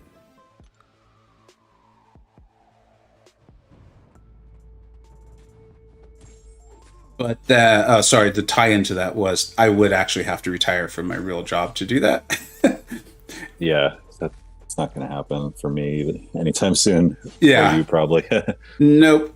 The yeah, I do not get enough from this YouTube gig to make that worthwhile. For sure. No. We have a question about 6.2.5 Mordo. Any chance that blasts through it? Somebody answered right after Torch or Doom. I remember using Void, which Brian Grant also did that. The issue is you need to have champs of like 4 champs of the same class on the lanes, and then you need a killer for Mordo. I really liked Void just because he controlled the fight, but again, I did it however long ago, so there's probably better options. You know what? Yeah. Shoot. And I'm sure almost everyone here is aware of Karate Mike and his channel. I feel like he used Spider-Gwen and She-Hulk. Does that sound possible? And made it seem pretty smooth. That sounds awesome. Yeah. And made it sound pretty smooth. What's up, Enzo? How are you doing, dude? Thank you so much for being here. BG3, yes, I love being in 4 Loki. I even more love being in BG3 and 4 Loki. It is a really, really special place. I mean that. I really do. Red Hulk blasted that fight. Okay, so Red Hulk can take it too. That makes sense. Corvus. Although Mordo can block unblockables, right? Can't he? He has to be holding block for a certain amount of time. Mm-hmm. That's right. Duke. So I'd just be a little careful with that. Just keep that in mind. But yeah. I'm at the Variant 7 Venom boss. He has 20,000. Who should I use to finish him? 4-star hype or 5-star cap? Trying to remember that fight. I used Spam. Spam was awesome for it. I'd start off with Cap just because he can take hits. But I'm trying to remember the fight specifically. What's up, John? Thank you so much for being here. Mike did it with Corvus too. Mordo. Okay, very good. Mike is one of those players that I think when you're watching him, you have to keep in mind how skilled he is.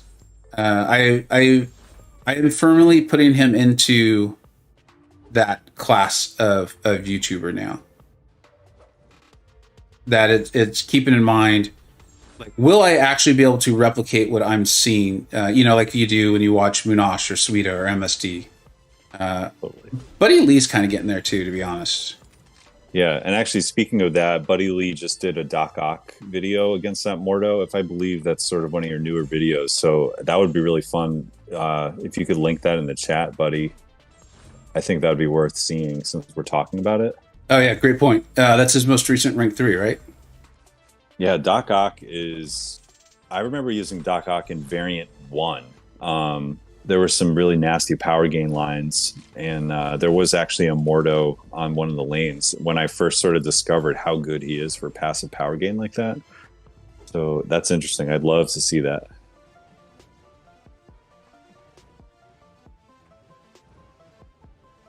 I think when Doc Ock came out, like, I remember there were some videos that were just like, the only way to play him is to get to the special 3, and then you get the really long power lock, and then just like keep refreshing it. But he works really well without the special 3. I feel like if you really kind of work through all of his breakthroughs and everything, he's a very complex character, but more powerful than people realize. There was actually a time, and I don't remember whose videos they were, but there was actually a time where people thought he was better unawakened. I think just because we just didn't understand him. I still don't fully understand him. But I remember there being a time where people are like, you got him awakened, That doesn't mean it was right. Obviously, it was wrong. But these things happen. That was just because of one specific interaction with Magic and or Cable. Because when he's awakened, his power lock becomes like you give them the power and then you drain it right back. Yeah. So if you were fighting Magic, you would straddle that like 1 bar of power and keep pushing her over and then going under it. But his awakened ability really helps, especially at a higher sig, just to you basically siphon the power that you're stealing, and then you get to your special 2s faster. It's pretty awesome. But back then, the only thing we were worried about was dying to Magic. So, of course, they were like, "Oh, this is a bad ability." But so that was also that was one of the reasons why you would use him. Like, we just had so few options for Magic at that time. Yeah. That was a particularly negative thing. Yeah, buddy. If you want to drop the link in here, go for it. That's totally cool. Thanks for asking, though. Oh yeah. Thanks for asking, and thank you for answering that, Campo. Absolutely. Absolutely. Yeah. Please drop that link. Curious about how much. Do you remember? I don't remember how much the disorient does. I'm curious. So it did kill him. If we were going to be able to reduce the ability accuracy there. That was kind of fun. I think each one is 35%. Okay. So if you have 3, you're good. Kind of like Archangel. Yeah, and guys, sorry, I wasn't reading the chat for a while because I didn't want to spend more units in it. I didn't want to spend units on that fight. The Doc Ock better not awakened. We're probably going back like 4 years. I don't know if he's been in the game that long, but it is a very long time ago. It was a very long time ago. So yeah, that's not my advice. I want to make that clear. Yeah, this was back. You've probably heard this, but Joel Line is back and he's streaming. I don't know if you've heard that. And if you followed him back in the day. Yeah, go for it. But I remember he had one of the first Doc Ock guides, so that really dates it to being close to 4 years ago for sure. Oh, wow. Yeah, it was a different time. All right, I'm gonna try to replicate that Nimrod fight, or maybe even do it better. Let's take a look at the node here.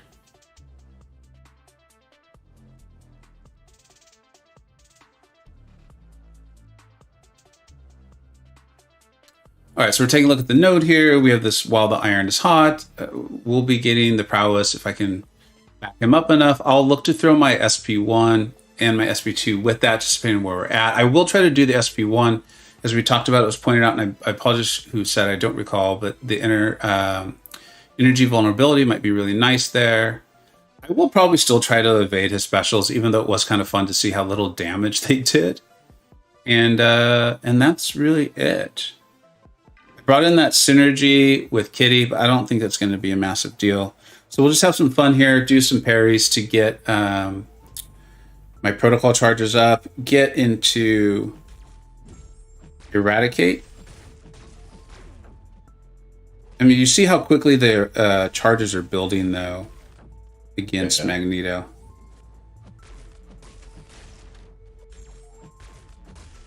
Okay. And then, yeah, you get the prowess when he's against the corner.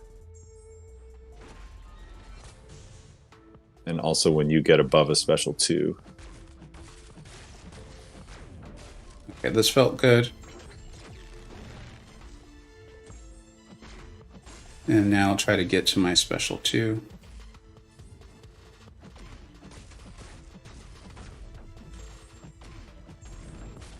That's nice, the energize.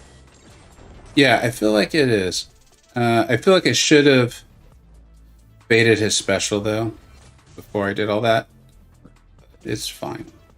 All right. At least it's only the special 2 is easier to evade anyway. So here's a question. I am going to throw my SP1. That'll trigger Eradicate 2, which is part of why I decided to go ahead and do it. And try to race to...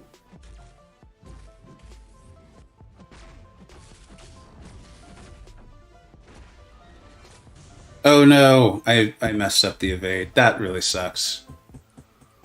Oh man. Yeah. That was crazy. Yeah. I'm surprised it killed him, to be honest. I guess there wasn't a cowardice up on him or something, right? Was I not in Eradicate? Because there should have been. I don't know. I'll have to look back, but that seemed to do like way more damage than the special ones were doing before. Yeah, man, I'm really bummed by that. Because it wasn't even in my mind that I would miss the evade. Yeah. That sucks. That really sucks. Go check out the stream earlier, guys, because we did have a 6 solo before. Yeah. And it was, yeah. Like I was even intentionally letting myself get hit by the specials because we could see how little damage it was doing. Oh, man. Sorry, man. I'll drag. I'll live. I guess I'll try to do this with Kitty without her synergy, though. Without her synergy partners, this might not go so well. Yeah, I'm interested to see this one.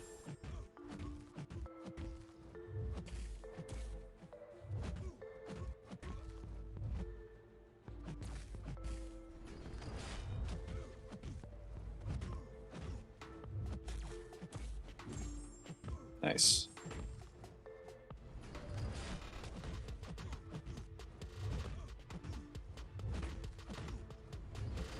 Nice dash in there. Thanks.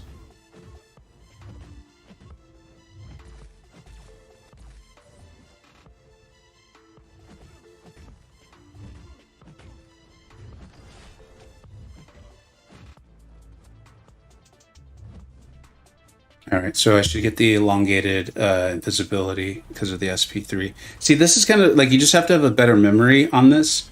I always get a little confused on what exactly will be happening here. I think I got really lucky that he's throwing his specials. Would have been really nice. There we go. Now that I have the crits, I got my prowess. Yeah, prowess is coming back, and then you'll get the ones from the node too.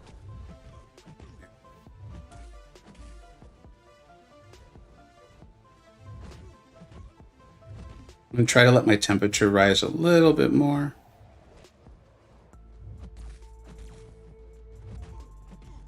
Okay. Let's see if this finishes him. That was really fun. That was really fun. That's cool. Well, it's cool because it's special connoisseur, so like you do want a prowess champion, and she wrecked it. That was fun. That's true, and I purely just brought her in because she synergizes with Nimrod. Like I brought her in for Nimrod, not for Kitty.